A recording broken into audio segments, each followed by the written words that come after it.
Y ahora sí, ya estamos de regreso y nos acompaña Mirta Vázquez. Mirta, muchas gracias por estar aquí. Bueno, ya hice un pequeño repaso de los cargos en el Estado que has ocupado, pero también creo que es importante mencionar lo que ha sido siempre la defensa de los derechos humanos desde tus posturas como abogada, múltiples credenciales para hablar de la crisis en la que considero estamos sumidos hoy políticamente. Sí, Manuela, muy buenos días. Muchas gracias por esta invitación y en efecto estamos en un momento político y en un momento del país sumamente grave, crítico. Yo creo que estamos frente al colapso también de la democracia. Ya esto no es ni siquiera una crisis cualquiera. Expectando cómo nuestro país ha caído en manos de un pequeño grupo de poder inescrupuloso, autoritario, ¿no? Y que nos ha sumido en una serie de retrocesos, que ha desdibujado el Estado. Y pues frente a eso yo creo que sí es bien importante y resulta fundamental lo que va a pasar en el Perú los próximos meses, que son las elecciones, porque no van a ser unas elecciones cualquiera, son elecciones donde realmente vamos a decidir si queremos vivir los próximos años dirigidos por este grupo autoritario, corrupto, que nos ha quitado la democracia, o queremos recuperar, hacer el esfuerzo por recobrar los mínimos de democracia que se necesita para el país, ¿no? Justo ahora que hablas de eso, Mirta, desde múltiples posturas ya se ha alertado sobre la situación actual en la que nos encontramos con la toma de organismos supuestamente autónomos e independientes, y cómo esto podría representar un peligro para el proceso electoral. ¿Tú consideras que existen actualmente, hoy por hoy, las garantías de que sea un proceso electoral limpio, transparente, democrático? Creo que hay suficientes indicios, Manuela, para decir que realmente podemos dudar ahora mismo de que vayamos a unas elecciones que sean lo suficientemente transparentes, objetivas, ¿no? Y eso porque realmente toda esta suerte de manoseo del proceso electoral ha empezado desde hace varios meses por el propio Congreso, ¿no? Ellos han modificado la Constitución, las leyes, para tener mucha ventaja para ser los reelectos. Creo que desde ahí ya podemos dudar del proceso electoral mismo. Hay una suerte de muchísima presión sobre las autoridades, los organismos autónomos, que ya todos han terminado de ser tomados, y los organismos electorales pues ahí están en este momento, creo que frente a la prueba de fuego, porque tenemos un parlamento, sobre todo un Congreso, que se ha irrogado todo el poder y que por supuesto a cualquiera puede amenazar con ese poder que tiene, y los organismos electorales no van a ser la excepción. Ahora mismo ya nos preocupa, por ejemplo, cómo organismos electorales no pueden emitir resoluciones firmes como lo hacían antes, por ejemplo, para sancionar la falta de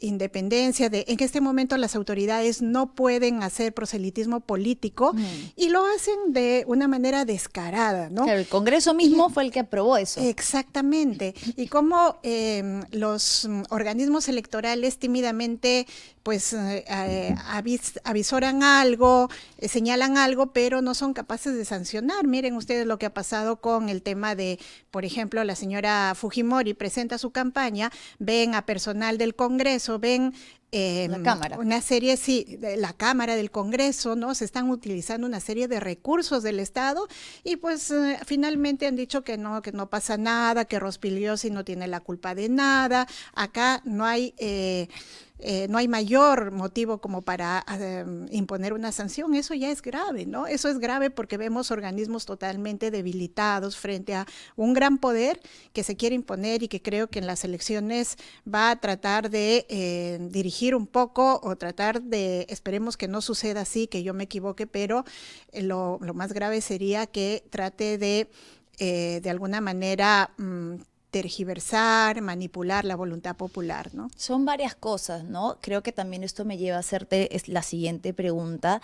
Se habla desde muchas posturas, les recuerdo lo dijo Pedro Franque y lo han señalado otras personas también, como que estuviésemos orientándonos en camino hacia un régimen parlamentario, ¿no? Sí, en realidad ya estamos en un régimen parlamentario.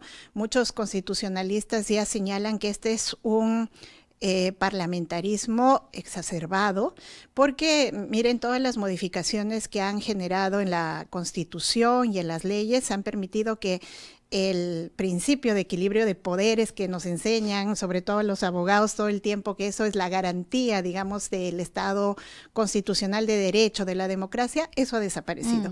¿Quién es el único que concentra todo el poder en el país? Es el legislativo, porque incluso con las sentencias que ha sacado el Tribunal Constitucional ya ha establecido que el Congreso es prácticamente una isla al cual nadie puede cuestionar, no puedes ni demandar por los procedimientos que ellos llevan adelante, así lo hagan de la manera más arbitraria, sin respetar una serie de procedimientos. Han dicho, no, claro, eso nadie lo puede observar.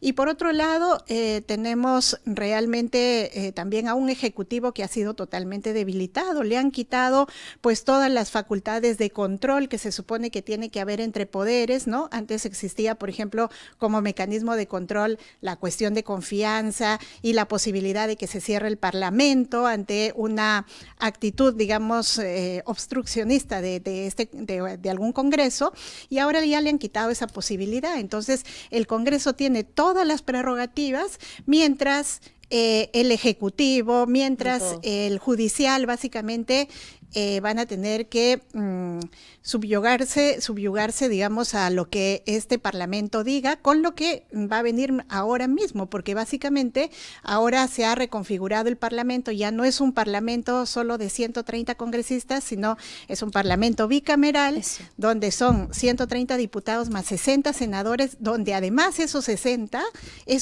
tienen el superpoder, porque el diseño de la bicameralidad ahora es que solamente el Senado decide sobre los asuntos más estratégicos del país. O sea, todo el país va a estar en manos de 60 personas que van a ser las que dirijan todo, las que tomen decisión por todos los peruanos, ¿no? Y ojo, 60 personas, muchas de ellas que van a ser recicladas, gracias a que ellos mismos lo han permitido, de un Congreso absolutamente deslegitimado. Más del 80% de la población le ha dicho a estos congresistas, no los aprobamos. Y sobre lo que decíamos, sobre las pruebas, las evidencias del régimen parlamentario, hoy es claro que el Congreso hace lo que quiere. Sí. Número uno, le dijo a la población, ustedes dijeron en un referéndum no a la bicameralidad, no me importa, igual la apruebo. Sí. El Congreso antes no tenía iniciativa de gasto. ¿Qué quiere decir esto?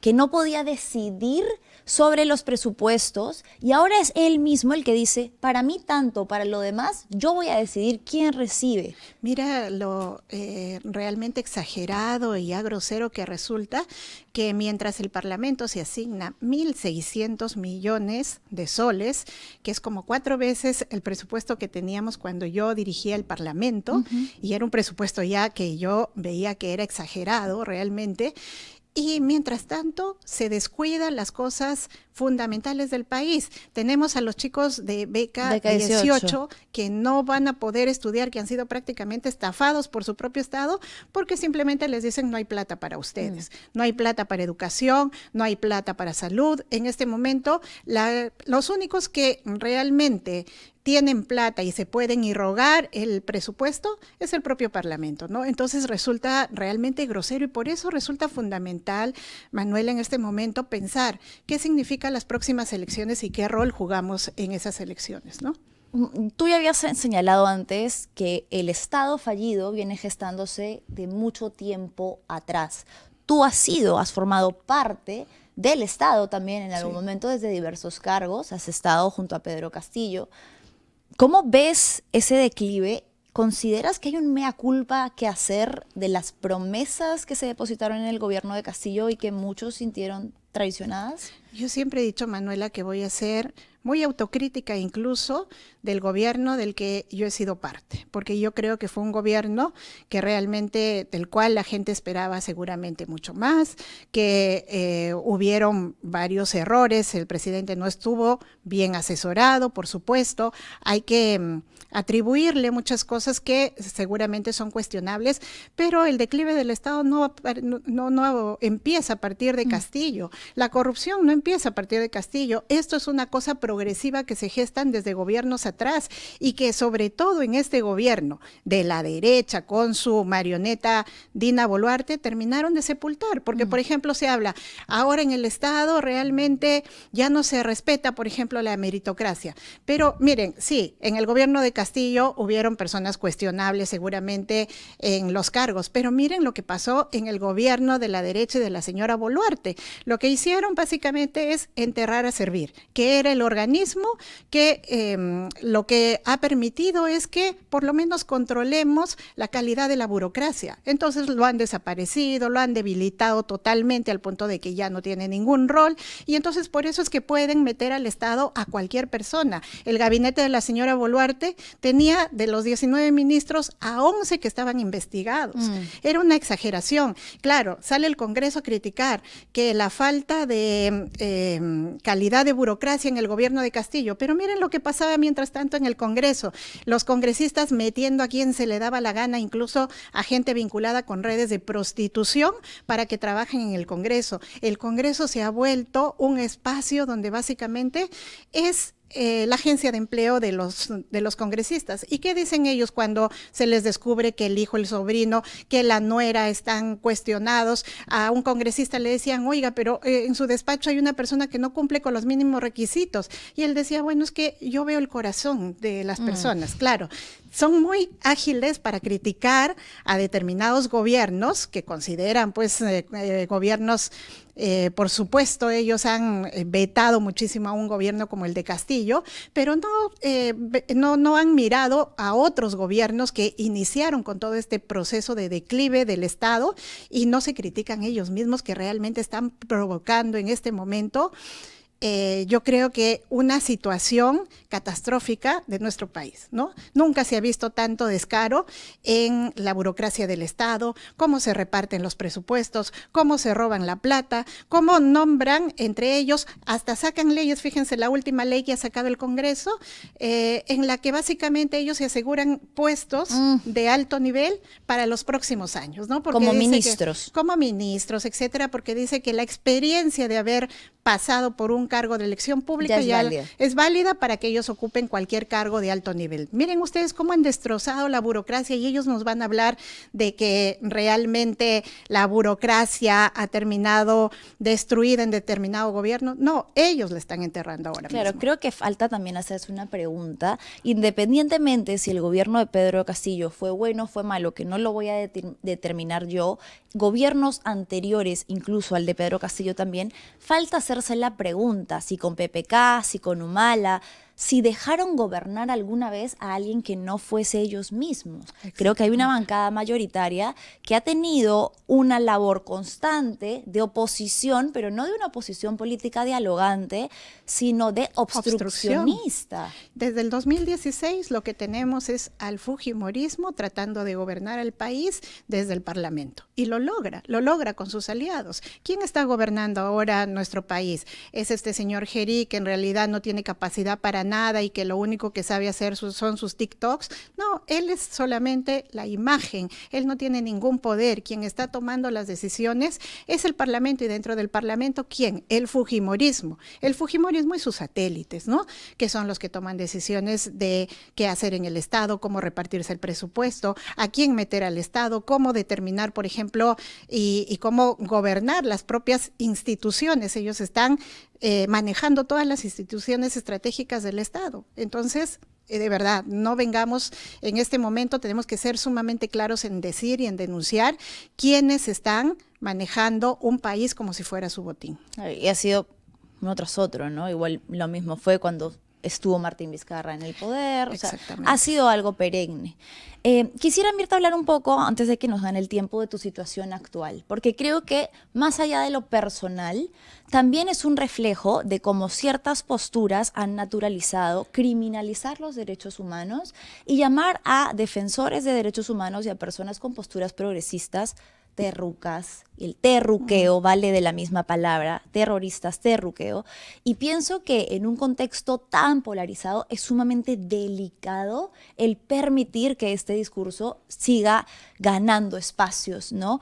En un caso particular que tú has llevado adelante estas últimas semanas, un candidato presidencial, Rafael Belaúnde, te vuelve a terruquear, vuelve a hacer una alusión terrorista o mejor dicho, deslindar que tú tuvieses alguna afiliación o postura terrorista, algo que de hecho comenzó con un tuit por allá en el 2021, no sé si pudiéramos verlo por ahí, para que nos cuentes un poco cómo es que ha sido todo este proceso. Él hace una alusión a tu nombre, a tu apellido. Sí. A ver, vamos a ver el tuit en pantalla. Está la Premier, y evidentemente él usa, que cree que es muy vivo y que nadie se va a dar cuenta, pero a la vez quiere que se den cuenta. MRTA Vázquez es una vergüenza y sinvergüenza, se tiene que ir ella, si no el holgazán incompetente de su jefe. ¿Tú en ese momento hiciste algo, dijiste algo? A ver, estábamos en un momento en el que yo estaba en el gobierno y este no es el único tuit que este señor saca para terruquearme, ¿no? Hay un conjunto de tweets que yo guardo, que básicamente él utiliza en ese momento para decir que mi labor, que en ese momento era básicamente como primera ministra y que por supuesto yo estaba atendiendo una serie de demandas y reclamos de poblaciones afectadas por empresas mineras, eso le vale a él para llamarme terrorista. En ese momento habían cosas muy importantes que yo tenía que manejar, abordar, no me podía detener a discutir, digamos, con una persona así, que además en ese momento pues no tenía ninguna visibilidad. Claro. Él en realidad no ha tenido nunca ninguna visibilidad política más que haber sido ministro un mes, creo, porque ni siquiera les dieron la confianza. Y bueno, yo en realidad decidí seguir adelante, yo esperaba, porque fíjense, han pasado años y yo he dejado pasar esto porque yo creo que también a veces las personas tienen la posibilidad de rectificarse. Yo sabía que él se está acercando mucho a sectores democráticos, de hecho hemos compartido algún espacio de líderes políticos de diversos sectores que básicamente nos caracterizamos porque a pesar de nuestras diferencias, nos consideramos democráticos. Él se acercó a ese espacio, yo esperé que, bueno, en algún momento él rectifique, aunque sea personalmente, pero no, estos días que le sacaron y le recordaron eso, no solamente el señor no ha rectificado, él se ríe porque le parece gracioso, ¿no? Le parece gracioso, dice, bueno, sí, ese tuit es terruqueador, pues. Y además dice, yo sé que ella no pertenece al movimiento de MRTA, que no comparte, que no ha sido de las filas terroristas, que no comparte con esa ideología, pero como no le gusta mis posturas, entonces, pero sí, pues merece ser terruqueada, ¿no? Y fíjense, para mí eso es muy, no solamente irrespetuoso, es peligroso, porque como tú lo señalabas, Manuela, el terruqueo es una práctica antidemocrática muy violenta.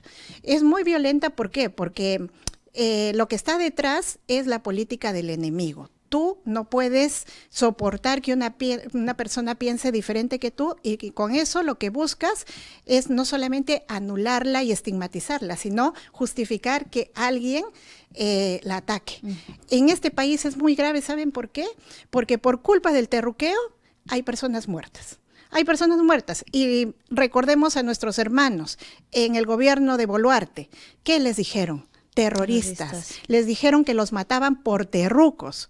Ese es el peligro de una práctica como esta. Entonces no podemos permitir, en un contexto, después de haber pasado por este momento histórico en que han matado a nuestros hermanos en el sur, en Apurímac, en Ayacucho, que justamente se está cumpliendo estos días, digamos, un aniversario, digamos, se recuerda un año más, los amigos de Puno, la gente de Puno, la gente más humilde que fue asesinada, no podemos justificar esto. Y por eso yo no puedo pasarlo por alto, porque creo que la práctica del terruqueo hay que denunciarla para que no se vuelva un justificante para que ataquen a una persona más. En este país resulta que no te matan por terrorista, sino que te inventan el hecho de que seas terrorista para justificar tu muerte. Por eso es tan grave.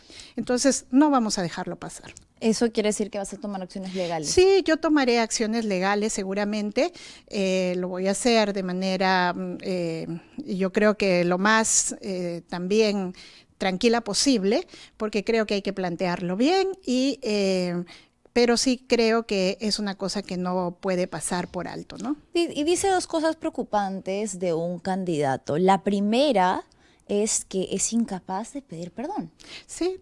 Para mí eso ya desde el plano personal es como, a ver, te equivocaste. Claro. Has tenido oportunidades de rectificar, de reflexionar y sin embargo sigue tomándolo como una burla e insiste, porque mete otros temas, ¿no? Dice, lo haré cuando ella hable de Zarratea, sí, lo haré cuando una cosa no tiene nada que ver con la otra, porque él sabe que lo que ha hecho no es correcto. No es correcto, sí. Eso por un lado, la incapacidad de admitir errores, que me parece un dato no menor sobre un candidato. Y la segunda, que sí podría darnos luces en un contexto tan difícil como el que vivimos hoy en día, con la impunidad de las personas que fueron asesinadas durante las protestas, entre las que, y siempre lo recuerdo, hay menores de edad, hay 8 menores de edad en la lista de las 50 personas asesinadas que no tenían nada que ver con las protestas. Esto lo digo solo para poner en contexto la gravedad de lo que estamos hablando, que han sido terruqueadas también. Sí. Entonces, sí. en un contexto de tanta impunidad, donde además en el Perú no van a detenerse las protestas sociales, precisamente por el clima que vivimos, un candidato que le parece bien terruquear o que no tiene una postura firme ante el terruqueo, pues podría dar muchas luces de cómo va a asumir, cómo asumiría en adelante cualquier conflicto social que se pueda presentar. Y creo que lo que nadie quiere son más personas asesinadas bajo la etiqueta de que porque era un terrorista merecía ser asesinado. Así es, ¿no? Y yo creo que por eso la importancia también en este momento de disputar varias cosas durante la campaña electoral, porque creo que son cosas que no parecen, o a veces hay gente que cree que no es importante, y creo que sí es importante. ¿Quién va a gobernar el país? ¿Cómo lo va a hacer? Teniendo en cuenta que estamos en un momento donde la gente tiene toda la necesidad de expresar sus disidencias, sus cuestionamientos. ¿Las vamos a terruquear o realmente vamos a reclamar que realmente haya respeto por la población, que se expresa democráticamente, que tiene cuestionamientos referente al Estado? Creo que eso hay que disputarlo durante la campaña electoral, ¿no? Por supuesto, y lo duro que fue, ¿no?, esta etapa, las heridas que aún deja abiertas el terrorismo, y que no es cualquier cosa llamar a alguien parte de una época tan dolorosa en nuestro país. Creo que con eso, pues, evidentemente, él está diciendo mucho sobre lo que sostiene. Mirta, muchas gracias por habernos acompañado. Se nos ha quedado cortísimo el tiempo.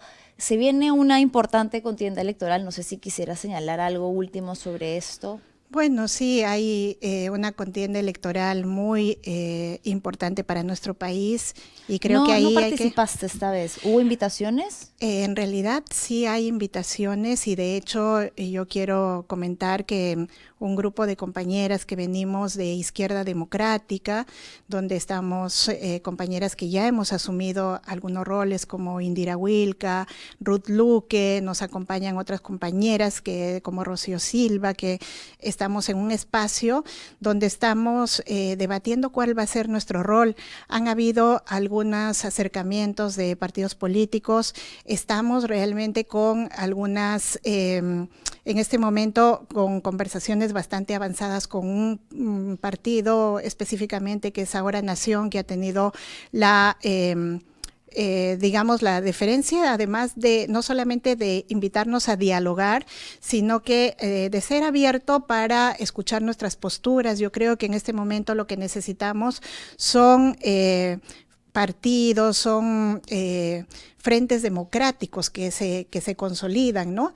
Y bueno, nosotros ahí tenemos como algunas conversaciones avanzadas, vamos a ver cómo decanta esto durante esta semana, pero miren… Porque ya el límite es ahorita. Ya el límite es ahorita, de y por eso es que tenemos que definir, y nosotros, a ver, en este contexto creemos que podríamos jugar un rol. No son decisiones fáciles, Manuela. Fíjate, uno personalmente piensa, si fuera solo una decisión personal, yo creo, particularmente yo, después de todo lo que he sufrido en estos cargos políticos, tal vez diría que no. Pero hay una responsabilidad política frente al país. Cuando uno entra a política, tiene que ser suficientemente responsable respecto a lo que, para qué entra o qué le puede ofrecer a un país que está lleno de expectativas. Así que nosotros ahí estamos en esa reflexión. ¿No podemos confirmar candidatura aún? Yo creo que en esta semana habrán noticias. Si se consolida, pues entraremos a dar una pelea directamente en estas elecciones mismas que vienen, y si no también igual tenemos que cumplir roles, digamos, en medio de una campaña y de un proceso electoral que va a determinar muchísimo para el Estado. Así que, bueno, vamos a ver qué se viene. Nosotros estamos con mucho compromiso por seguir colaborando con este país, y bueno, ahí creo que es bien importante salir a dar batalla, ¿no? Perfecto, bueno, muchísimas gracias. Ha sido Mirta Vázquez, abogada, defensora de derechos humanos, comunidades campesinas, política, ex primera ministra, ex presidenta del Congreso, y quien confirma que, quién sabe, en esta noticia quizás podría anunciar una candidatura hacia el 2026. Mirta, muchas gracias por habernos acompañado. Muchísimas gracias.